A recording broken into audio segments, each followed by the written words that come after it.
نحمده ونصلي على رسوله الكريم أما بعد فأعوذ بالله من الشيطان الرجيم بسم الله الرحمن الرحيم فبما رحمة من الله لنت لهم ولو كنت فظا غليظ القلب لانفضوا من حولك فاعف عنهم واستغفر لهم وشاورهم في الأمر فإذا عزمت فتوكل على الله إن الله يحب المتوكلين صدق الله العظيم رب اشرح لي صدري ويسر لي أمري واحلل عقدة من لساني يفقه قولي Korea মুসলিম ফেডারেশনের আওতাধীন song উরি জামি মসজিদের আয়োজনে ডেজিং ইউনিভার্সিটি স্টেডিয়ামে আজকের আয়োজিত এ দ্বিতীয় বার্ষিক ইসলামী মহাসম্মেলনে আপনারা যারাই উপস্থিত হয়েছেন আপনাদের সবাইকে জানাচ্ছি আন্তরিক শুভেচ্ছা এবং মোবারকবাদ আহলান ওয়া সাহলান ওয়া মারহাবান বিকুম ফি হাযাল লিকা আত-তাইয়্যিব আল মুবারাক।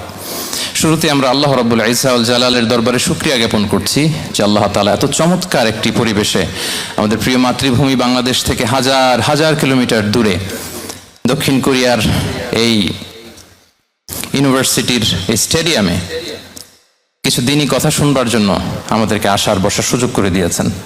আমরা সবাই পড়ে নিচ্ছি কালিমাতুশ শুকর আলহামদুলিল্লাহ।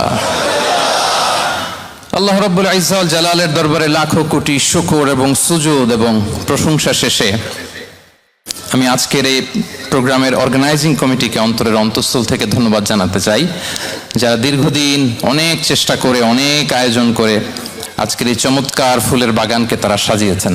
তাদেরকে আমরা শুভেচ্ছা জানাই, ধন্যবাদ জানাই। আজকের প্রোগ্রামে উপস্থিত আছেন দক্ষিণ কোরিয়া প্রবাসী বিশিষ্ট ব্যবসায়ী ভাইয়েরা, চাকরিজীবী ভাইয়েরা, শ্রমজীবী ভাইয়েরা, এবং দেখতে পাচ্ছি গ্যালারিতে পর্দার অন্তরালে আমাদের মা বোনেরা এসেছে, কচিকাচা সোনামণিরা। তারপর আমি এখানে সিকিউরিটি ডিপার্টমেন্টকে দেখলাম, police department, and I would like to thank from the bottom of my heart to the Daejeon University Authority for giving us this nice venue to organize such an amazing program. May Allah bless them with guidance. আমরা সবাই বলি আমিন। আজকে উপস্থিত আছেন এই প্রোগ্রামের volunteers ভাইয়েরা, press, media, সাংবাদিক বন্ধুরা। আমি সবাইকে আবারও ধন্যবাদ এবং শুভেচ্ছা জানিয়ে শুরু করছি। প্রিয় ভাইয়েরা, আমাদের সময় খুব কম, কথা অনেক বেশি। আল্লাহ শুকরিয়া যে আমরা আমাদের প্রিয় শায়েখ আস-সুন্নাহ ফাউন্ডেশনের চেয়ারম্যান শায়েখ আহমদুল্লাহ হাফিজাহুল্লাহ ওয়া রাআহকে পেয়েছি। উনি কথা বলার পরে আর কিছু বলার অবকাশ থাকে না, সুযোগ থাকে না, এত সুন্দর করে বলেন, ঠিক কিনা বলেন? তো চমৎকার নাসিহা নিশ্চয়ই উনি করেছেন, কোরআন সুন্নাহর আলোকে কিউএস সেশন করেছেন, কোশ্চেন আনসার সেশন করেছেন। আমরা আল্লাহর কাছে দোয়া করি, প্রার্থনা করি শায়েখের আলোচনা থেকে যেন আমরা উপকৃত হতে পারি। শায়েখ যে দিক নির্দেশনামূলক বক্তব্য আমাদের সামনে উপস্থাপন করলেন, আমরা যেন সেগুলোর উপর আমল করতে পারি। প্রিয় ভাইরা, খুব বরকতময় একটা সময় আমরা কাটাচ্ছি। রবিউল আউয়াল মাস, এটা মিলাদুন নবীর মাস, সিরাতুন নবীর মাস, বিষ্ণু ইসা ইসলামের সিরাত আলোচনার মাস। পুরো মাস জুড়ে আমরা বিষ্ণু ইসা ইসলামের সিরা আল আতেরা, বরকতময় সিরাত নিয়ে, মিলাদ নিয়ে আমরা আলোচনা করে থাকি। তো আজকের এই সন্ধ্যায় আমি বিষ্ণু ইসা ইসলামের সিরাত থেকে ছোট্ট একটা টপিক নিয়ে অল্প কয়েক মিনিট কথা বলবো ইনশাআল্লাহ। এবং আমি আশা রাখবো এখন যেমনি আপনারা ঠিক চুপচাপ নীরব হয়ে বসে আছেন মাগরিবের আজান পর্যন্ত, শেষ পর্যন্ত আপনারা ঠিক এভাবেই বসে আমাদেরকে সাহায্য করবেন, কোঅপারেশন করবেন। প্রিয় ভাইরা, যে টপিকটি আমি চুজ করেছি আপনাদের জন্য আজকের এই কনভেনশনে বা কনফারেন্সে, সেটা হচ্ছে আমাদের প্রিয় নবী বিশ্বনবী মুহাম্মদ রাসূলুল্লাহ সাল্লাল্লাহু আলাইহি ওয়াসাল্লামের আচরণ কেমন ছিল। কেমন ছিল আমার প্রিয় নবীজির আচরণ? তিনি মানুষের সাথে কেমন আখলাকে, কেমন ব্যবহার তিনি করতেন, কেমন ডিলিংস করতেন, তার ইন্টারাকশনগুলো মানুষের সাথে কেমন ছিল, তার আচরণ কেমন ছিল, এই টপিকে আমরা কথা শুনবো। আমরা যদি কোরআনকে জিজ্ঞেস করি যে কোরআন তুমি বলো তো বিষ্ণু ইসা ইসলামের আচরণ কেমন ছিল, আমার নবীর আখলাক কেমন ছিল, ব্যবহার কেমন ছিল, কোরআন খুব প্রিসাইজলি আমাদেরকে জানায় এবং বলে যে ওয়া ইন্নাকা লাআলা খুলুকিন আযীম, and verily you are on a very good standard of character। এর অর্থ হচ্ছে, নবী হে, নিশ্চয়ই আপনি নৈতিক চরিত্রের সর্বোচ্চ মানের উপর প্রতিষ্ঠিত। সুবহানাল্লাহ। চারিত্রিক মাধুর্যতা, চারিত্রিক নির্মলতা, উন্নত চরিত্র, সর্বোত্তম চরিত্র বলতে আমরা যা বুঝাই তার সবটা দিয়ে আল্লাহ তাআলা বিষ্ণু ইসা ইসলামের চরিত্রকে নির্মাণ করেছেন। বিষ্ণু ইসলামের মাথার চুল থেকে পায়ের নখ পর্যন্ত একটা কলমের কালির ডট ফেলার ক্ষমতা বিশ্বের কারণে, ঠিক কিনা বলেন? এজন্য আল্লাহ বলছেন ওয়া ইন্নাকা লাআলা খুলুকিন আযীম, নৈতিক চরিত্রের সর্বোচ্চ স্ট্যাটাস, সর্বোচ্চ মানে আপনি নবী হয়ে প্রতিষ্ঠিত। এবং তিনি বলতেন ওয়া ইন্নামা বুইসতু লিউতাম্মিমা মাকারিমাল আখলাক, আমি উত্তম আচরণের পূর্ণতা দান করার জন্য এই পৃথিবীতে এসেছি, উত্তম চরিত্রের পূর্ণতা দিতে, চারিত্রিক পূর্ণতা দিতে, বিশ্ববাসীকে উত্তম চরিত্র শিখাবার জন্য এই পৃথিবীতে এসেছি। বিষ্ণু ইসলামের চরিত্রের চাইতে সুন্দর চরিত্র এই পৃথিবীতে কারো কি হতে পারে? আমরা তো আমাদের নেতাদের চরিত্রের ব্যাপারে বলি আমার নেতার চরিত্র ফুলের মতো, আসলে কোথায় কি বলতে হবে এই সেন্সটাই আমাদের নাই। আল্লাহু আকবার। বিষ্ণু ইসলামের চরিত্রের ব্যাপারে স্বয়ং আল্লাহ তাআলা সার্টিফাই করেছেন। এবং আম্মা জান আয়েশা রাদিয়াল্লাহু তাআলা আনহাকে যখন জিজ্ঞেস করা হতো যে হে আম্মা আপনি বলেন তো আমাদের নবীজির চরিত্র কেমন ছিল, কাইফা কানা খুলুকু রাসূলিল্লাহ, কেমন ছিল নবীর চরিত্র, সাহাবারা বড্ড আগ্রহ নিয়ে জিজ্ঞেস করতেন। তো আম্মা জান আয়েশা বলেছেন কানা খুলুকুহু আল কোরআন, বিষ্ণু ইসলামের চরিত্র ছিল কোরআনী চরিত্র। কোরআনে যা করতে বলা হয়েছে, যা করতে বারণ করা হয়েছে, তা প্র্যাকটিক্যালি বিশ্বনবীর জীবনে সেটা করে দেখানো হয়েছে। এবং তিনি বলতেন ইনদামা রাসূলুল্লাহ সাল্লাল্লাহু আলাইহি ওয়াসাল্লাম ইয়ামশি আলাল আরদ কাআন্নাল কুরআন ইয়ামশি আলাইহি, বিষ্ণু ইসলাম যখন রাস্তা দিয়ে হেঁটে যেতেন as if a living Quran is walking on the street, মনে হতো একটা জীবন্ত কোরআন রাস্তা দিয়ে হেঁটে যাচ্ছে। এত সুন্দর ছিল বিষ্ণু ইসলামের চরিত্র। উনি যে নিজেই উত্তম আচরণের ছিলেন তাই নয়, তিনি সর্বোত্তম আচরণ যেন আমরা অর্জন করি এটার ব্যাপারে গুরুত্ব আরোপ করেছেন। রাসূল সাল্লাল্লাহু আলাইহি ওয়াসাল্লামকে জিজ্ঞেস করা হলো নবী হে কোন জিনিস মানুষকে সবচেয়ে বেশি আল্লাহর জান্নাতে প্রবেশ করাবে? সুইলা রাসূলুল্লাহ সাল্লাল্লাহু আলাইহি ওয়াসাল্লাম আন আকসারি মা ইউদখিলুন নাস আল জান্নাহ, জিজ্ঞেস করা হলো নবী কোন জিনিস মানুষকে বেশি জান্নাতে ঢুকাবে? বিষ্ণু বললেন তাকওয়াল্লাহ ওয়া হুসনুল খুলুক, এক হচ্ছে আল্লাহর ভয় আর এক হচ্ছে সুন্দর আচরণ। সুবহানাল্লাহ। তাহলে এই হাদিস থেকে বুঝলাম যারা বেশি নামাজ পড়বে তারা বেশি জান্নাতে ঢুকবে নাকি? নামাজ পড়তে পড়তে যারা কপাল কালো করে ফেলছে এরা ঢুকবে না? যারা হজ করতে করতে বড় হাজী সাহেব হয়েছে, জিকির করতে করতে হাতে 3-4টা তাসবিহ রেখেছে, তাদের কথা বলা হয়েছে। এগুলো নিঃসন্দেহে অনেক বড় আমল, কিন্তু সবচাইতে বেশি জান্নাতে প্রবেশ করাবে যে আমল, বিষ্ণু বললেন এক হচ্ছে আল্লাহর ভয় আরেক হচ্ছে সর্বোত্তম আচরণ। প্রিয় ভাইরা, ইসলামের মেজাজটাকে চিনে নেন, ইসলামের এসেন্সটাকে বুঝে নেন। আমরা ভালো আচরণকে গুরুত্ব দিতে চাই না। অনেক নামাজি লোক দেখবেন নামাজ পড়তে পড়তে কপালে কালো দাগ ফেলে দিচ্ছে, বাসায় বউয়ের সাথে খারাপ আচরণ করে, খিটখিটে মেজাজের, প্রতিবেশীর সাথে শুধু ঝগড়া, কলিগদের সাথে ঝগড়া, মারামারি, দুঃসম্পর্ক, এরকম আছে না নাই বলেন? আছে না? কিন্তু নামাজি, অনেক বড় হাজি, একদিনও কোরআন তেলাওয়াত মিস হয় না। তো এত ইবাদত করেও সে ইসলামের আসল এসেন্সটাকে ধরতে পারে নাই। বিষ্ণু বললেন সবচেয়ে বেশি জান্নাতে প্রবেশ করাবে যে দুটি আমল, একটি হচ্ছে তাকওয়াল্লাহ, আল্লাহর ভয়, আরেকটি হচ্ছে উত্তম আচরণ, সর্বোত্তম আচরণ। তো আমরা যেন উত্তম আচরণের অধিকারী হই, আমার স্ত্রীর সাথে যেন ভালো আচরণ করি, প্রতিবেশীর সাথে যেন ভালো আচরণ করি, ছেলে মেয়েদের সাথে যেন আমাদের অ্যাটিটিউডটা ভালো থাকে, আচরণটা ভালো থাকে, কলিগের সাথে যেন ভালো থাকে। বিশ্বনবীর আচরণ যেমন ছিল তেমন আচরণ যেন আমরা গড়ে তুলতে পারি। আওয়াজ করে পড়ুন আমিন। সুনানে আবু দাউদের এক বর্ণনা বিষ্ণু ইসলাম বলেন, খুব চমৎকার একটি হাদিস, মনোযোগ দিয়ে শুনুন। তিনি বলেন আনা যাঈমুন বিবাইতিন ফি রাবাদিল জান্নাতি লিমান তারাকাল মিরা ওয়া ইন কানা মুহিক্কান, আমি ওই ব্যক্তিকে জান্নাতের আঙ্গিনায় একটা ঘরের গ্যারান্টি দেই যে ব্যক্তি তর্ক করার সময় নিজে হক এটা জেনেও সে তর্ক থামিয়ে দেয়। অনেক সময় হয় না, অনেকে পায়ে পাড়া দিয়ে ঝগড়া করতে আসে, এরকম আছে না নাই? আপনি চুপচাপ দেখবেন একটা বাজে কমেন্টস করতেছে, আবার কমেন্টের নিচে কমেন্ট, আবার গালি, হ্যাঁ আছে না এরকম? বিষ্ণু বলেন নিজে হক এটা জানার পরেও আর যাতে তর্ক না বাড়ে, যে তর্ক থামিয়ে দেয় জান্নাতের আঙ্গিনায়, তাকে আমি একটা ঘরের গ্যারান্টি দেই। ওয়াবিবাইতিন ফি ওয়াসাতিল জান্নাতি লিমান তারাকাল কাযিবা ওয়া ইন কানা মাজিহান, আর ওই ব্যক্তিকে আমি জান্নাতের মাঝখানে একটা ঘরের গ্যারান্টি দেই, যে ব্যক্তি কৌতুক করার সময়ও মিথ্যা পরিহার করে। করতেছে কৌতুক, ফান করতেছে আর কি, হি ইজ কিডিং, ফান করে, কৌতুক করে, কিন্তু কৌতুকের সময়ও সে মিথ্যা বলে না। জান্নাতি লিমান হাসানা খুলুকাহ, আর জান্নাতের একেবারে হাইস্ট পিক অফ প্যারাডাইস ব্যক্তিকে দেই যে তার আচরণটা সুন্দর করেছে, বাসভবনের গ্যারান্টি দেই। তাহলে বলেন তো, আমাদের আচরণটা সুন্দর করার দরকার আছে না নাই? এটা খুব ছোটখাটো একটা আমল, তাই না? কথা বলেন, দক্ষিণ কোরিয়া প্রবাসী ভাইরা আওয়াজ করে বলেন, এটা কি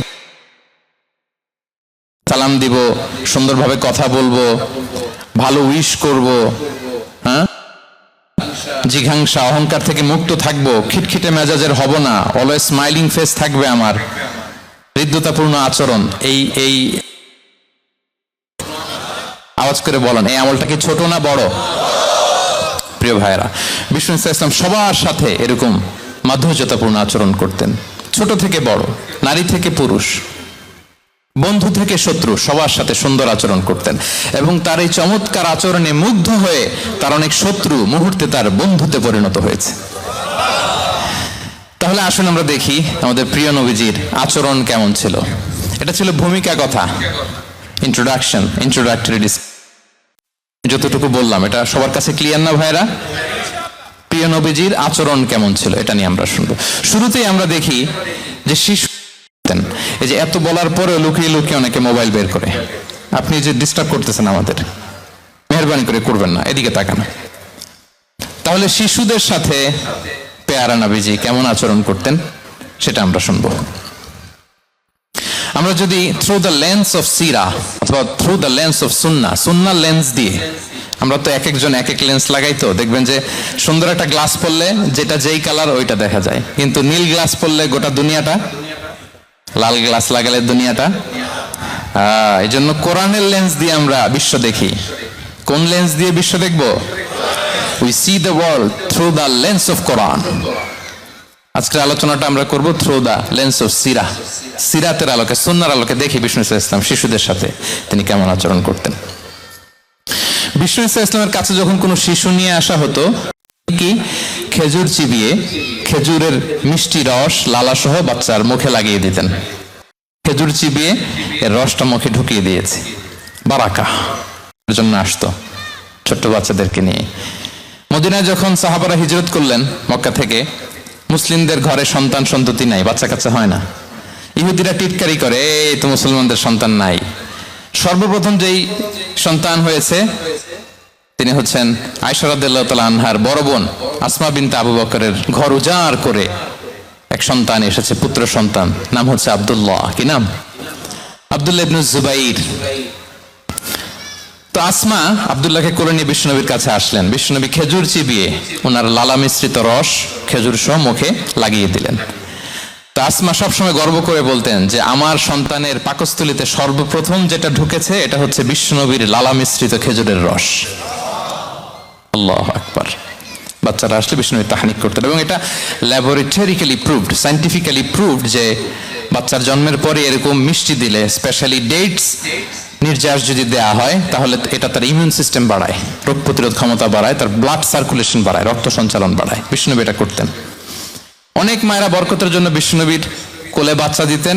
অনেক বাচ্চা বিষ্ণুনবীর কোলেই পেশাব করেছে, হাদিস সাক্ষী। ওখান থেকে মাসালা এসেছে, মেয়ে বাচ্চা পেশাব করলে কিভাবে ক্লিন হবে, ছেলে বাচ্চা পেশাব করলে কিভাবে ক্লিন হবে। বিষ্ণুনবী কোলে নিয়েছেন, পেশাব করে দিছে ভরায়া। আল্লাহু আকবার। বাচ্চাদের মাথায় তিনি হাত বুলিয়ে দিতেন। যেই বাচ্চার মাথায় বিষ্ণুনবী হাত বুলাতেন, ওই বাচ্চার মাথায় খুব বেশি বেশি চুল গজাতো। সুবহানাল্লাহ পড়বেন না? এক ভণ্ড, সেও ছিল নবী দাবিদার, মুসাইলামাতুল কাযযাব। সে নবীকে কপি করত, নবী যা যা করতো তাই করত। তো সেও তার এলাকায় অনেক বাচ্চাদের মাথায় হাত বুলাই দিতে শুরু করলো, যে মোহাম্মদ বাচ্চার মাথায় হাত বুলালে বাচ্চার মাথায় চুল বড় হয়, আমিও তাই করব। সে বলতো আমিও নবী। সে বলতো নবু আনিস শুনলি ওয়ানিস শুনলাকে মোহাম্মদ, হ্যাঁ মোহাম্মদ নবু তোমার অর্ধেক আমার অর্ধেক। কি মামুর বাড়ির আবদার দেখছেন? বলে আমারটা আমাকে বুঝিয়ে দাও। তো নবীকে কপি করতো। বিশ্বনবী কুয়ার মধ্যে লোনা পানির কুয়ায় থুতু ফেললে মুহূর্তে লোনা পানির কুয়া মিঠা পানির কুয়ায় পরিণত হতো। তো বিশ্বনবীকে কপি করে সে তার এলাকার নবজাতক বাচ্চাদের মাথায় যখন হাত বুলিয়ে দিতে শুরু করলো, পরবর্তীতে দেখা গেল ওই বাচ্চাগুলো আজীবন ছিল, তো দূরের কথা, এদের মাথায় চুলই ওঠে নাই। আল্লাহু আকবার, মুজিজাতুন নবী। বিসমিল্লাহ বলো, কুল বিয়ামিনিক, বা হাতে নয় ডান হাতে খাও, ওয়া কুল মিম্মা ইয়ালিক, আর এদিক সেদিক থেকে নয়, তোমার সামনে যেটা আছে ওইটা খাও। সুবহানাল্লাহ। শুধরে দিতেন। সাদাকার খেজুরের স্তূপ ছিল, জাকাতের খেজুর। হাসান রাদিয়াল্লাহু তাআলা আনহু, বিষ্ণু ইসলামের দৌহিত্র, ছোট্ট মানুষ, হাঁটতে হাঁটতে যে খেজুরের স্তূপের দিকে খেজুর নিয়ে খেলতে যায়, হঠাৎ একটা খেজুর খেতে, থামো থামো, ওয়াক, থু থু। আমরা মানে এই নানা ভাই, রাখো রাখো রাখো। আলা তাআলাম ইন্না লা নাকুলু সাদাকা, নানা ভাই তুমি জানো না আমরা হাশিমি খানদানের, আমরা সাদাকার মাল খেতে পারি না। এভাবে ছোট্ট বাচ্চাদের ভুলগুলো শুধরে দিতেন, কারেকশন করতেন। সুনানে নাসাইতে এসছে, কেন রাসূলুল্লাহ সাল্লাল্লাহু আলাইহি ওয়াসাল্লাম ইয়াজুরুল আনসার, তিনি যখন আনসারীদেরকে ভিজিট করতে যেতেন, ফায়ুসাল্লিমু আলা সিবিয়ানিহিম, বাচ্চাদের সালাম দেন তো নাকি? নাকি বাচ্চাদের সালামের জন্য বসে থাকেন? সালাম শুধু ছোটরা দিবে, ব্যাপারটা কি এমন না, ছোটরা বড়দের দিবে, বড়রা ছোটদের দিবে, সবাই সবাইকে দিব, ঠিক কিনা বলেন? ইনশাআল্লাহ বলেন সবাই। ওয়ায়ামসাহু বিরুসিহিম, বাচ্চাদের মাথায় হাত বুলিয়ে দিতেন, ওয়ায়াদউ লাহুম, তাদের জন্য দোয়া করতেন। তাহলে বিশ্বনবীর বাচ্চাদের সাথে আচরণ, ডিলিংস, ইন্টারঅ্যাকশন কেমন ছিল বুঝতে পেরেছেন? একবার এক নামাজে ওনার নাতিদেরকে নিয়ে হাজির হলেন, হাসান হুসাইন রাদিয়াল্লাহু আনহুমাকে নিয়ে। তো নামাজের এক সিজদায় বিশ্বনবী এমন লম্বা সময় সিজদায় পড়ে রইলেন, মাথা আর উঠান না। মুসল্লিরা তো অবাক, সাহাবারা ভাবলেন হায় রে, নবীজি অসুস্থ হয়ে গেলেন নাকি, অথবা ওহী নাজিল হলো নাকি। নামাজ শেষে সাহাবারা জিজ্ঞেস করলেন, ইয়া রাসূলুল্লাহ, আপনি কি অসুস্থ হয়েছেন নাকি ওহী নাজিল হচ্ছিল? এত লম্বা সিজদা দিতে তো কখনো দেখি নাই।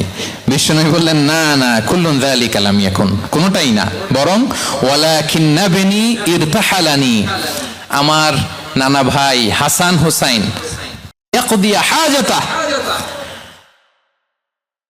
তাদের ডিস্টার্ব হবে এজন্য সিজদায় পড়েছিলাম, যতক্ষণ তাদের পিঠে উঠে খেলতে মনে চেয়েছে তারা সিজদা থেকে মাথা উঁচু করে দাঁড়িয়েছি। কি কনসিডারেশন ছিল, আল্লাহ বিহামদি। কিন্তু আমরা কাঁধে নিয়ে খেলবো তো দূরের কথা, আমরা অনেকে বাচ্চাদেরকে মসজিদে দেখলেই রেগে যাই, আছে না নাই? অনেক মুরব্বীরা আছে মসজিদে বাচ্চা দেখতে পারে না, দেখবেন হ্যাঁ, খিটখিটে মেজাজের হয়ে যায়, রিয়্যাক্ট করে। আলহামদুলিল্লাহ গত অনেক বছর ধরে বাংলাদেশে এটা নিয়ে আমরা কন্টিনিউয়াসলি বলেছি যে না, শিশুদেরকে আপনারা মসজিদে আসলে ধমক দিবেন না, ভুল করলে, আওয়াজ করলে, চিৎকার করলেও তাদেরকে বকা দেওয়া যাবে? বলেন। আজকে যদিও বকা খেয়ে মসজিদ থেকে ফিরে যায়, আর কোনোদিন মসজিদের দিকে পা বাড়াবে?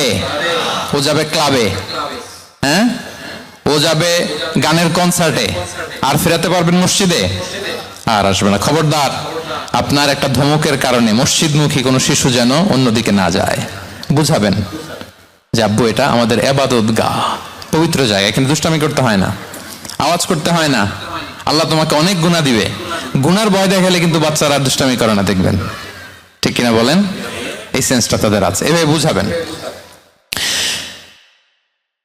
মুসনাদে আহমদ একটা হাদিস এসছে, বিষ্ণু ইসলাম ওনার চাচাতো ভাইদেরকে নিয়ে দৌড় প্রতিযোগিতা করাতেন, লাইন ধরে দাঁড় করাতেন, আর বলতেন, মান সাবাকা ইলাইয়া ফালাহু কাদা ওয়া কাদা, সবাই দাঁড়াও, দেখি কে কার আগে আমাকে দৌড়ে ধরতে পারে, যে ধরতে পারবে তাকে পুরস্কার দিব। আল্লাহু আকবার। এবং বিশ্বনবীর এই কথা শুনে সবাই দৌড়ে যে বিশ্বনবীর ঘাড়ের উপর উঠতো, বুকের উপর উঠতো, ঝাঁপিয়ে পড়তো, বিশ্বনবী সবাইকে ধরে আগলে নিতেন, প্রত্যেকের গালে চুমু খেতেন, পড়েন সুবহানাল্লাহ। এই ছিল শিশুদের প্রতি বিষ্ণু ইসলামের আচরণ। তো আমরা এরকম আচরণ করি কিনা? আমাদের আচরণটা আমাদের বাচ্চা, আমাদের আত্মীয় স্বজনের ছোট ছেলে মেয়ে, আমরা কোথাও শিশুদেরকে যদি দেখি, আমরা তাদের সাথে কিভাবে আচরণ করি একটু মিলিয়ে নিন। কার আচরণ কেমন, এরকম করেন কিনা আমি আর জিজ্ঞেস করতে চাইলাম না, জাস্ট আস্ক ইউরসেলফ, নিজেকে জিজ্ঞেস করুন যে আমরা আমাদের বাচ্চাদের সাথে এরকম আচরণ করি কিনা। তাহলে প্রথম পয়েন্টটা ক্লিয়ার, শিশুদের সাথে বিষ্ণু ইসলামের কেমন আচরণ ছিল। এটা কি আপনাদের কাছে ক্লিয়ার হয়েছে প্রিয় ভাইরা? আপনাদের কষ্ট হচ্ছে না? হ্যাঁ, শেষ করে দিব, আরো কয়েক মিনিট শুনবেন তো? হ্যাঁ, ইনশাআল্লাহ পড়ুন সবাই। আচ্ছা, শিশুদের পার্ট শেষ, এবার দেখি বয়স্কদের সাথে, অ্যাডাল্টদের সাথে বিষ্ণু ইসলামের আচরণ কেমন ছিল, বড়দের সাথে কেমন আচরণ করতেন। আমরা আসুন দেখি। সাহাবারা তো সবচাইতে বেশি বিশ্বনবীর সঙ্গ পেয়েছেন, তাই না? বিশ্বনবীর সবচেয়ে বেশি সঙ্গ পেয়েছেন কারা? আওয়াজ করে বলুন, ক্লাসের মতো কারা? সাহাবারা সবচেয়ে বেশি সঙ্গ পেয়েছেন। তাদের সাথে কেমন আচরণ ছিল? যে আয়াতটি দিয়ে আমি শুরু করেছি, আল্লাহ বলেছেন ফাবিমা রাহমাতিম মিনাল্লাহি লিনতা লাহুম ওয়ালাউ কুনতা ফাযযান গালিযাল কলবি লানফাদ্দু মিন হাওলিক। সাহাবারা বিশ্বনবীর এত ভালোবাসা পেয়েছেন, এত সুন্দর আচরণ পেয়েছেন, তারা বিশ্বনবীকে সবসময় আগলে রাখতে চাইতেন, ঘিরে থাকতে চাইতেন, তার সঙ্গ ছাড়তে চাইতেন না। পড়েন সুবহানাল্লাহ। সবসময় ঘিরে রাখতে চাইতেন। বাসায় ভাল লাগে না, বিশ্বনবীর কাছে চলে যেতেন। ওয়াইফের সাথে মনোমালিন্য, নবীর দরবারে চলে যেতেন। এমনকি কোন সাহাবীর পেটে যদি ক্ষুধা লাগতো, ঘরে খাবার না থাকতো, তারা বিশ্বনবীর কাছে চলে যেতেন। তারা বলতেন নবীর চেহারার দিকে তাকিয়ে থাকলেই আমাদের ক্ষুধা মিটে যেত। আগলে রাখতেন সবসময় বিশ্বনবী সাল্লাল্লাহু আলাইহি ওয়াসাল্লামকে। আর সবসময় বিশ্বনবী সাল্লাল্লাহু আলাইহি ওয়াসাল্লাম একটা স্মাইলিং ফেস নিয়ে তাদের সাথে কথা বলতেন। মুচকি হাসবেন। বিষ্ণু বলেন তাবাসসুমুকা ফি ওয়াজহি আখিকা সাদাকা, you smile to your brother, it's a charity. তোমার ভাইয়ের দিকে তাকিয়ে তুমি যে মুচকি হাসো, এটা সাদাকা দেওয়ার সওয়াব কামিয়ে ফেলো তুমি। এবং সাহাবারা বলতেন মা রাআইতু আহাদান আকসারা তাবাসসুমান মিন রাসূলিল্লাহ সাল্লাল্লাহু আলাইহি ওয়াসাল্লাম। বিশ্বনবীর চাইতে বেশি কাউকে আমরা কোনোদিন মুচকি হাসি দিতে দেখিনি। মুচকি হাসেন তো আপনারা? হাসেন হাসেন, মুচকি হাসেন। হাসবেন। হাসতে পয়সা লাগে? হ্যাঁ, কত অন লাগে বলেন মুচকি হাসি দিতে?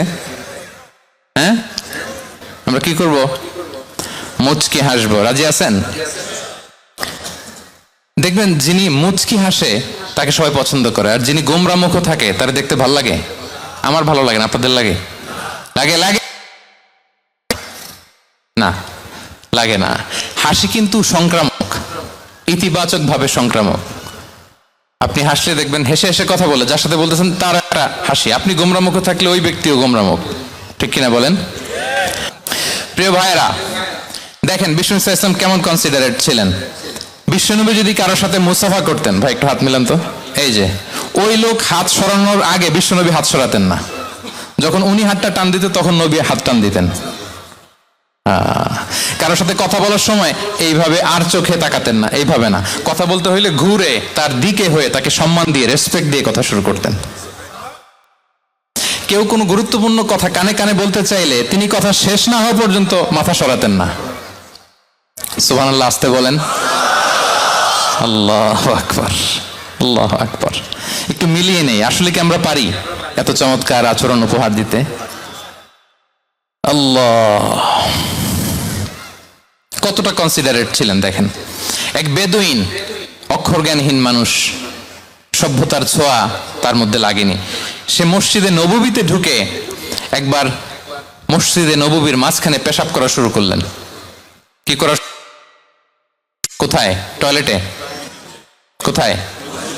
ইসলামের সবচাইতে দ্বিতীয় সবচাইতে পবিত্র জায়গা বিশ্বনবীর মসজিদের মাঝখানে। সাহাবারা তাকে মারতে উদ্ধত হলেন।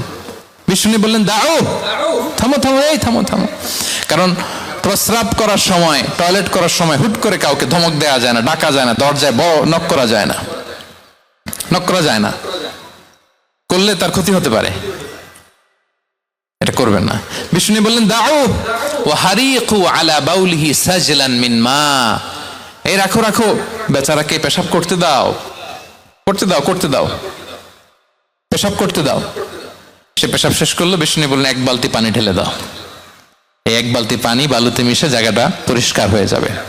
এরপর বিষ্ণু ইসলাম বললেন ফা ইন্নামা বুইসতুম মুয়াসসিরিন ওয়া লাম তুবআসু মুআসসিরিন। তোমরা এত কঠোর হচ্ছ কেন? আল্লাহ তো তোমাদেরকে কঠোর করে পৃথিবীতে পাঠাননি, সহজপন্থী করে আল্লাহ তাআলা আমার এই উম্মতকে পৃথিবীতে পাঠিয়েছে। পড়েন সুবহানাল্লাহ।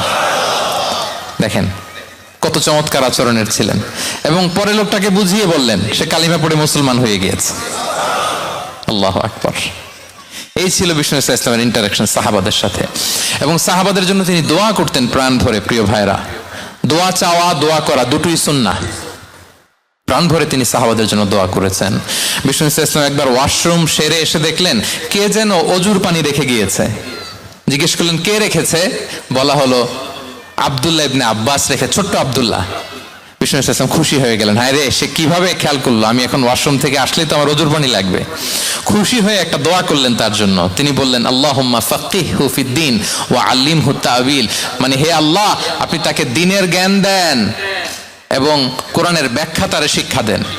বিশ্বনবীর এই দোয়া এমন ভাবে কবুল হয়েছে, এই আব্দুল্লাহ ইবনে আব্বাস যত মুফাসসির পৃথিবীতে আসবে সকল মুফাসসিরদের সম্রাট হিসেবে আল্লাহ তাকে কবুল করেছেন। বিশ্বনবীর দোয়া তারা পেয়েছেন। উম্মে সুলাইম রাদিয়াল্লাহু তাআলা আনহা আনাস রাদিয়াল্লাহু তাআলা আনহুকে নিয়ে আসলেন, বললেন নবী হে আপনি এসেছেন, আমরা যে এত খুশি মদিনাবাসী, সবাই দেখে আপনার হাতে কিছু না কিছু হাদিয়া দেয়, আমি কি দিব? কিছু দেয়ার নাই, কিছু দেয়ার নাই, আমি গরিব মানুষ, আমি আমার নার ছেঁড়া ধন কলিজার টুকরা আনাস আমার শিশু সন্তানটারাই আপনারে হাদিয়া দিয়ে দিলাম। খুয়াইদিমুকা আনাস। প্রশংসা করতেন। আবু মুসা আল-আশআরী রাদিয়াল্লাহু তাআলা আনহু তিনি রাত জেগে চমৎকার কণ্ঠে তেলাওয়াত করতেন। একদিন তার ঘরের পাশ দিয়ে বিষ্ণুনবী যাচ্ছিলেন, পরের দিন বললেন আবু মুসা আমি কিন্তু তোমার কণ্ঠ শুনেছি, বড় সুরেলা গলা তোমার, লাকাত উতিতা মিজমারান মিন মাজামিরি আলি দাউদ, দাউদ নবীর গলায় আল্লাহ যে সুরের ঝংকার দিয়েছেন, উম্মতের মধ্যে আল্লাহ তোমার গলায় সেই সুরের লহরী ঢেলে দিয়েছেন। আচ্ছা বলেন, নবী যদি প্রশংসা করে যে তোমার তেলাওয়াতটা খুব সুমধুর হয়েছে, তার কেমন লাগবে বলেন তো? আচ্ছা নবী বাদ দেন, শায়েখ আব্দুর রহমান আস-সুদাইস এসে যদি আপনারে বলে তোমার কণ্ঠ তো বড় মিষ্টি, তোমার কণ্ঠ রেসাইটেশন তো বড় সুন্দর, কেমন লাগবে আপনার? আর স্বয়ং বিশ্বনবী যদি বলে, সুবহানাল্লাহ পড়বেন না? তাদের অ্যাটেনশন গ্রো করার জন্য তিনি প্রশ্ন করতেন। একবার বলেন দেখি কে বলতে পারে ইন্না মিনাশ শাজারি শাজারা লা ইয়াসকুতু ওয়ারাকুহা মাসালুহা মাসালুল মুমিন, একটা গাছ আছে এই গাছের পাতা ঝরে না, এর দৃষ্টান্ত মুমিনের দৃষ্টান্ত। কে পারো দেখি? কোনো সাহাবী পারে না, কারণ তারা ভাবতেছিল দূরের ওই সিরিয়ার কোনো গাছ হবে, অমুক জায়গার মরুভূমির গাছ হবে, ঘরের পাশে যে খেজুর গাছ ওইটা আর কেউ হবে না। ভাবছে প্রশ্ন যেহেতু করছে, এত সহজ উত্তর হইলে তো প্রশ্ন করার কথা ছিল না। তারা এইটা বলে ওইটা বলে, ক্যাকটাস গুলমলতা ওই গাছ, নবী বলে না, ইন্নাহা আন-নাখলা, এটা খেজুর গাছ। কি গাছ? তো আব্দুল্লাহ ইবনে ওমর তখন খুব ছোট, তিনি মনে মনে ধরে ফেলছিলেন কিন্তু ভয়ে বলে না। তো বাসায় যে ওমর রাদিয়াল্লাহুকে বলে আব্বা আপনারা কেউ পারেন না, আমি তো জানতাম এটা খেজুর গাছ, তো বললা না যে? আব্দুল্লাহ বলে আপনি পারেন না, অন্যান্য সাহাবারা বাচ্চা ছাড়া কেউ পারে না, আমি কেমনে কই? ওমর রাদিয়াল্লাহু বললেন আজকে যদি তুমি বলতে পারতে লাল উট পেলে আরবরা যে যত খুশি হয় আমি তার চেয়েও বেশি খুশি হয়ে যেতাম। নবীর সামনে আমার বুকটা এত বড় হয়ে যেত। আল্লাহু আকবার। দেখেন প্রশ্ন ছুড়ে দিয়ে মনোযোগ আকর্ষণ করতেন সাহাবাদের, রসিকতা করতেন মাঝে মাঝে, রসিকতা। এক সাহাবী বলেন ইয়া রাসূলুল্লাহ আমার চলতে বড্ড কষ্ট হয়, আপনি যদি দয়া করে আমাকে একটা উট দিতেন তাহলে আমি রাইড নিতাম এটার উপরে, এটা দিয়ে চলতাম, সফরের কষ্ট কমে যেত। বিষ্ণু বলেন যাও ঠিক আছে তোমাকে একটা উটের বাচ্চা দিব। কি দিব? সাহাবী বলেন ইয়া রাসূলুল্লাহ আমি চাইলাম কি আর আপনি বললেন কি? আনাস রাদিয়াল্লাহু তাআলা আনহু বলেন খাদিমতুন নবিয়্যা 10 সিনিন ফামা ক্বালা লি উফ ফামা ক্বালা লি লিমা সানা'তা ওয়ালা লিমা লা সানা'তা, আমি 1 বছর 2 বছর নয় 10 বছর বিশ্বনবীর খাদেম ছিলাম। আওয়াজ করে বলেন তো কয় বছর? একদিনের জন্য আমার কোনো কাজে বিরক্ত হয় উহ ইস আরে বিরক্ত হয়ে আমরা এগুলো বলি না? একদিনের জন্য বলে না, একদিন, একটি মুহূর্তের জন্য। এই 10 বছরে একটিবারও প্যারা নবীজি বলেন নাই আনাস এটা কেন করলে? একবারের জন্য বলে নাই আনাস এটা করলে না কেন? একবারের জন্য তিনি বলেন নাই। বিষ্ণু ভাবলেন হায় রে আনাস মনে ভুলে গেছে, যাই নিজের কাজ নিজেই করে নিয়ে আস। বিষ্ণু বেরোলেন, বেরোই দেখে ওই তো আনাস, আমার আনাস বাচ্চাদের সাথে খেলা দেখতেছে। আমরা হইলে কি করতাম? আমরা হইলে কি? মায়ের, ওই যে ডাইরেক্ট মায়ের। আল্লাহ আজকে তোর একদিন কি আমার একদিন না? বিষ্ণু গেলেন, তিনিও বাচ্চাদের সাথে খেলা দেখতে শুরু করলেন, কিছুই বললেন না, শুধু আলতো হাতে আনাসের পিঠে হাত রাখলেন, ঘাড়ে আলতো হাতে। বিষ্ণুনবীর হাতটা রেশমের চেয়েও সফট ছিল। হাত রাখলেন, হাত রাখাতে আনাস রাদিয়াল্লাহু তাআলা আনহু ফানাযারতু ইলাই, তিনি বললেন আমি পিছনের দিকে তাকালাম, বিষ্ণুনবীর দিকে আমি তাকালাম, হঠাৎ করে দেখলাম যে বিষ্ণুনবী। তাকানোর পর পর আমি ভয় পেয়ে গেলাম, কিন্তু বিষ্ণু সাল্লাল্লাহু আলাইহি ওয়াসাল্লাম ধমকও দেয় নাই, কিরে আনাস তুই এখানে, এটাও বলে নাই। তাকালাম ওয়া হুয়া ইয়াদহাক, তিনি একটা মুচকি হাসি দিলেন, বললেন আনাস তোমাকে না কাজে পাঠিয়েছিলাম, এখানে কেন? আনাস বলে, ইয়া রাসূলুল্লাহ ক্ষমা করে দেন, আমি যাচ্ছি। আনাস বলে, বিশ্বনবীর সেদিনের মুচকি হাসির শাসন মরার আগের দিন পর্যন্ত আমার এই সোজা রাস্তায় রেখেছে। ভাইরা আমার, শাসন করতে জানলে পিট্টি দেয়া লাগে না, ধমক দেয়া লাগে না, মার দেয়া লাগে না। শাসন করতে জানলে একটা মুচকি হাসি দিয়ে শাসন করা যায়, ঠিক কিনা বলেন? তাহলে কর্মচারীর সাথে তার আচরণ কেমন ছিল আমরা জানলাম। এবার জানবো স্ত্রীর সাথে আচরণ। স্ত্রী, যার সাথে আমার সম্পর্ক খুবই গভীর, খুবই মজবুত, তার সাথে কেমন আচরণ ছিল। সিরাতে অনেক কথা এসেছে, আমাদের সময় নেই, সংক্ষেপে বলি। স্ত্রীদের তিনি আগে সালাম দিতেন, মসজিদ থেকে ঘরে পৌঁছে দিতেন, ঘরের কাজে সহযোগিতা করতেন, ওঠে ওঠার সময় হেল্প করতেন, মাঝে মাঝে স্ত্রীদের পরামর্শও নিতেন। আপনারা এগুলো করেন তো? করেন? এই যে আওয়াজ নাই, পেছনে কিন্তু ভাবিরা বসে আছে সবাই। উল্টা পাল্টা বললে এখানে উইটনেস আছে, খবর আছে আজকে। এগুলো করেন? করেন? হ্যাঁ, করতে হবে, করতে হবে। বিষ্ণু ইসলাম নিজ হাতে ঘরে উটের দুধ দহন করতেন, রুটি সেকা দিতেন, কাপড় সেলাই করতেন, এই কাজগুলো করতেন। এবং আম্মাজান আয়েশা রাদিয়াল্লাহু তাআলা আনহাকে এত ভালোবাসতেন, তিনি বলেন, আমি গোশত খেয়ে ওইটার হাড্ডিটা রেখে দিলে বিশ্বনবী আমার খাওয়া হাড্ডিটা নিয়ে আবার চষতে শুরু করতেন। আমি গ্লাসের যেখান দিয়ে পানি খেতাম, পেয়ালার খুঁজে খুঁজে বিশ্বনবী ওই জায়গায় ঠোঁট লাগিয়ে পানি খেতেন। মাইমুনা রাদিয়াল্লাহু তাআলা আনহা বলেন যে আমি আর বিশ্বনবী এক বালতি থেকে মগ দিয়ে পানি নিয়ে দুজনে গোসল করেছি। সুবহানাল্লাহ, একটু আস্তে বলেন। আল্লাহু আকবার, কি চমৎকার আচরণ। এবং স্ত্রীদের নিয়ে তিনি সফর করতে বেরোতেন। একবার রাত্রিবেলা বিষ্ণু ইসলাম এবং আম্মাজান আয়েশা রাদিয়াল্লাহু তাআলা আনহা, বিষ্ণু বলেন চলো তো আমরা একটু দৌড় দেই, এক্সারসাইজ হয়ে যাবে। দুইজনে দৌড় দিলেন। তখন আম্মাজান আয়েশা রাদিয়াল্লাহু তাআলা আনহা একটু স্লিম ছিলেন, তো দৌড়ে বিশ্বনবী পিছিয়ে পড়ে গেলেন, আম্মাজান আয়েশা ফার্স্ট হয়ে গেলেন, আগে চলে গেলেন। বড্ড খুশি, উনি বিশ্বনবীকে হারিয়েছেন। আবার অনেক বছর পরে, তখন সময়ের ব্যবধানে আম্মাজান আয়েশা একটু হেলদি হয়ে গিয়েছেন, আগের মতো আর চিকন নেই।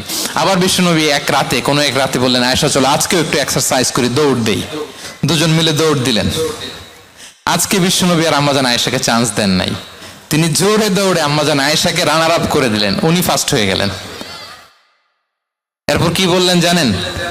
সুনান আবু দাউদের হাদিস, তিনি বললেন, ইয়া আয়েশা হাযিহি বিতিলকা সাবকা।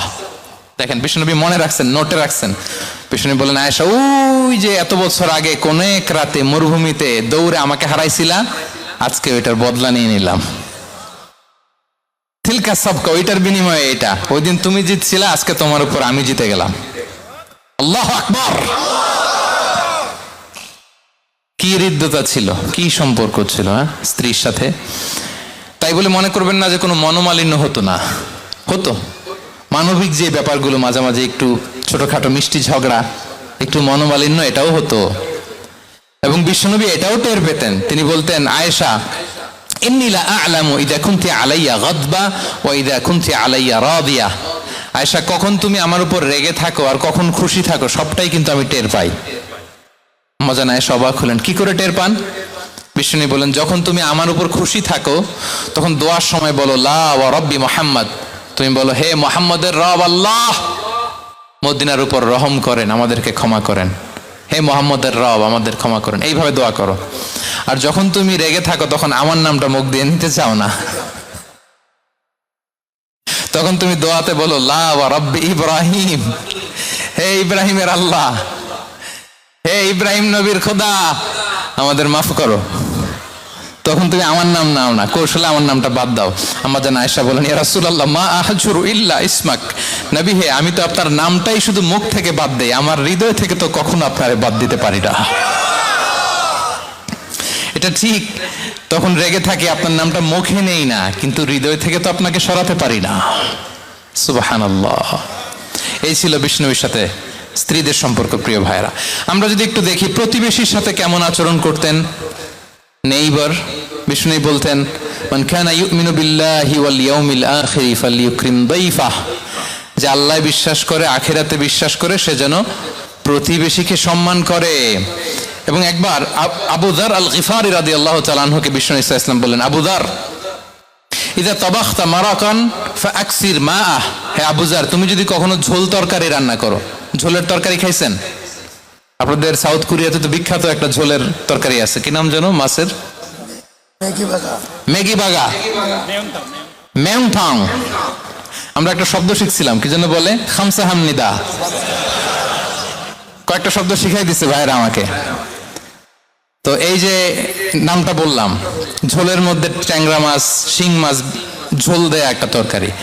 তো আবুজার গিফারিকে ইসলাম বলেন, ইদা তাবাখতা মারাকান ফাকসির মা, হ্যাঁ আবুজার, কখনো যদি ঝোলের তরকারি রান্না করো একটু বেশি করে পানি দিও, যাতে করে তোমাদের পাশাপাশি তোমার প্রতিবেশীর সাথে একটু ঝোল শেয়ার করতে পারো।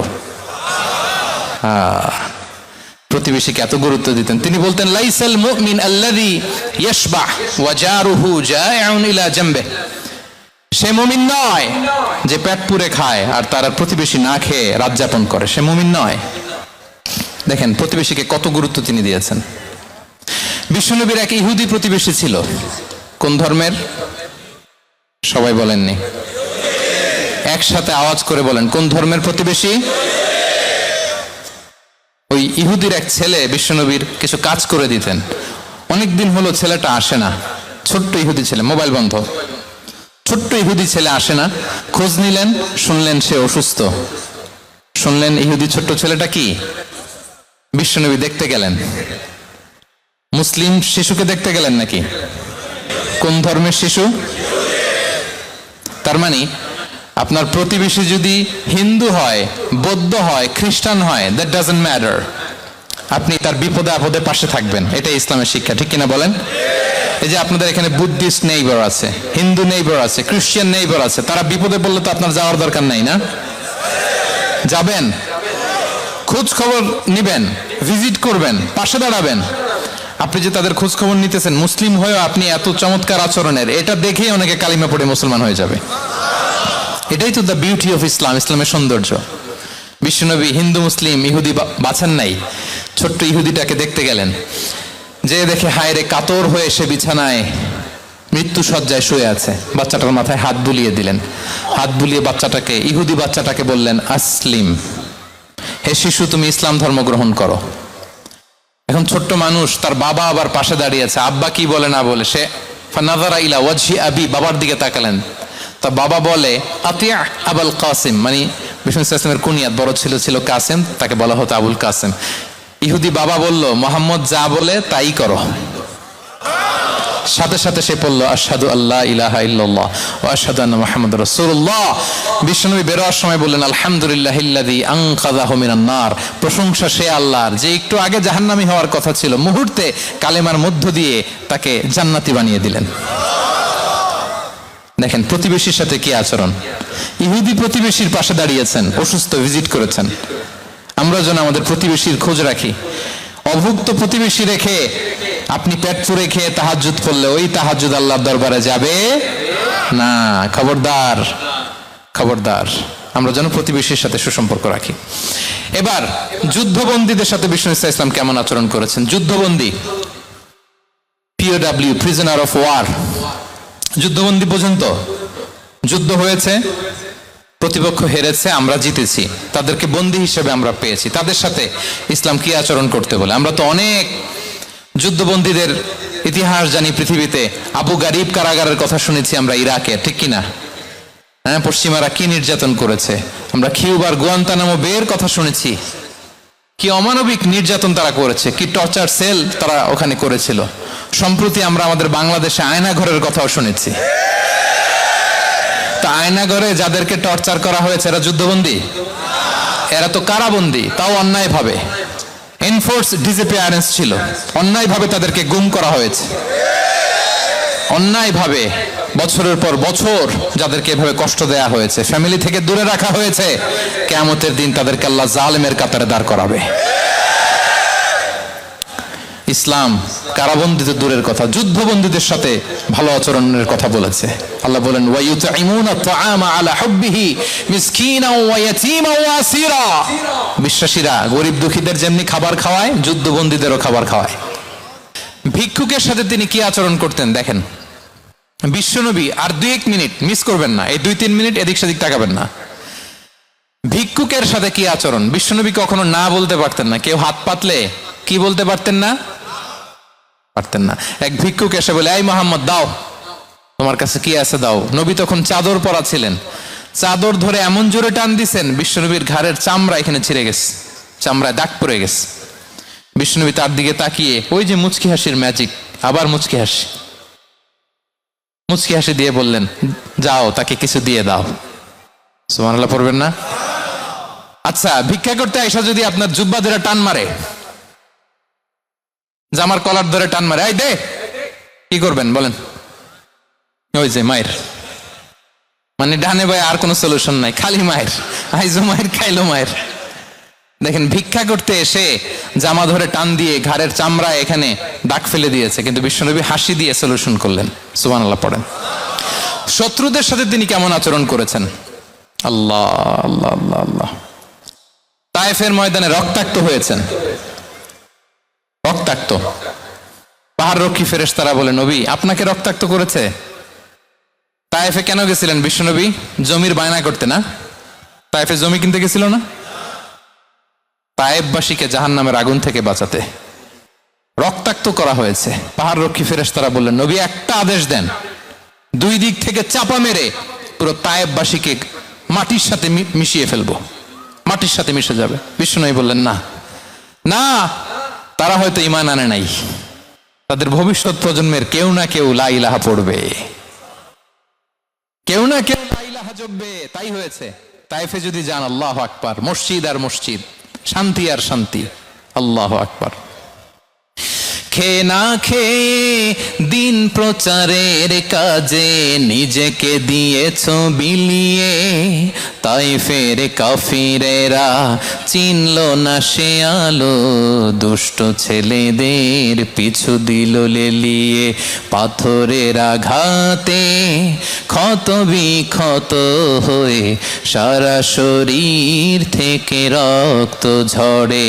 হে রাসূল তোমাকে ভুলি আমি কেমন করে, হাজার ব্যথা বেদনার পরে।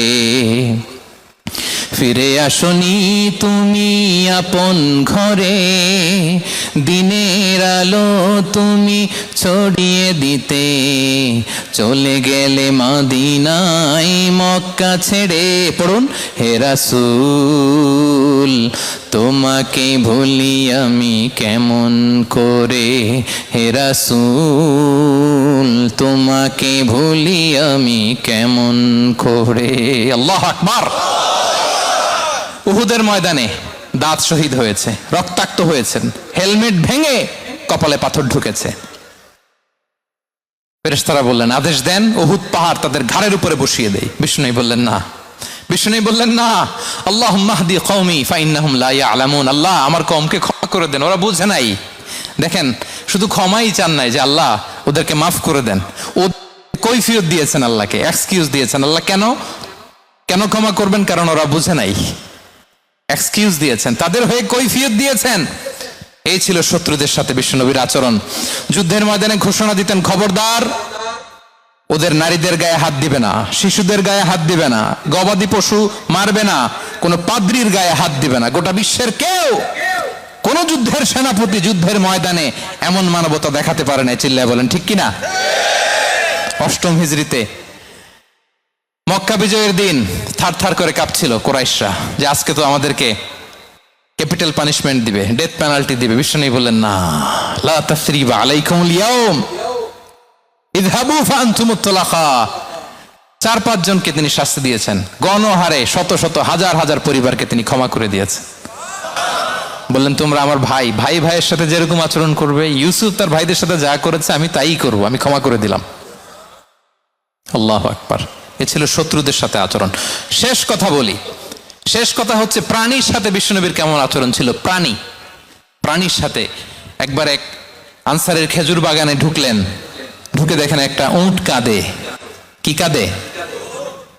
কানে কানে এসে বিশ্বনবীকে কি যেন বলে যায়। বিশ্বনবী রেগে বললেন, এই উটের মালিক কে? এক আনসারের সাহাবী বললেন, ইয়া রাসূলুল্লাহ আমি। বিশ্বনবী বললেন, তোমার কি ভয় হয় না আল্লাহর? কলিজার মধ্যে আল্লাহর ভয় নাই? আল্লাহ তাআলা দয়া করে ওটের মালিক তোমাকে বানিয়েছে, ওট কানে কানে এসে আমাকে বলেছে তুমি তাকে কয়দিন ধরে খাবার দাও নাই, আর তাকে দিয়ে কাজ করিয়েছে অনবরত। খবরদার কিয়ামতের দিন আল্লাহ তাআলা জালিমের কাতারে তোমাকে দাঁড় করাবে।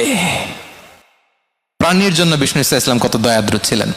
জবাই করার সময় বিষ্ণু বলতেন ইহসানের সাথে জবাই করো, ছুরি ধারালো করে রাখো। কোরবানির সময় আমরা প্রাণীটাকে কি করি? আদর করি না মেরে ফেলি? বলেন তো, জবাই করা মানে কি? মেরে ফেলতেছি। বিষ্ণু বলেন ইদা কতালতুম ফাহসিনুল কিতলা, মারবা ঠিক আছে কিন্তু মন মতো না, ইহসানের সাথে কতল করো। ওয়ালিয়ুহিদ্দা আহাদুকুম শাফরাতাহু ওয়ালিয়ারিহ যাবিহাতাহু, ছুরিটাকে ধার করে রাখো যাতে করে খুব সহজে তার রুহটা বের হয়ে যায়। সুবহানাল্লাহ। দেখেন আমরা নিজেদের সাথে একটু মিলাই। বাংলাদেশে দেখেন তো, কুকুর একটা দেখলে আমরা কি করি? হ্যাঁ, হয় লাথি নয় একটা ঢিল। বিড়াল দেখলে কি করি? হয় দাবরানি দেই নয় দৌড়ানি দেই। এরকম আছে না নাই? একটা হাঁসের বাচ্চা বাঁচানোর জন্য, একটা সাপের বাচ্চা বাঁচানোর জন্য। আর আমরা পাখির মতো মানুষকে গুলি করে মারি, পাখির মতো নির্বিচারে। প্রিয় ভাইয়েরা, বিষ্ণু ইসলাম প্রাণীর প্রতি আমাদেরকে দয়াদ্র হতে বলেছেন। ওভারঅল ধারণা আপনারা পেয়েছেন প্রিয় ভাইয়েরা? হ্যাঁ, শিশুদের সাথে কোমল আচরণ করবেন তো আপনারা? আদর করবেন, চুমু দিবেন, কোলে নিবেন, হ্যাঁ, ভুল করলে শুধরে দিবেন, পারবেন?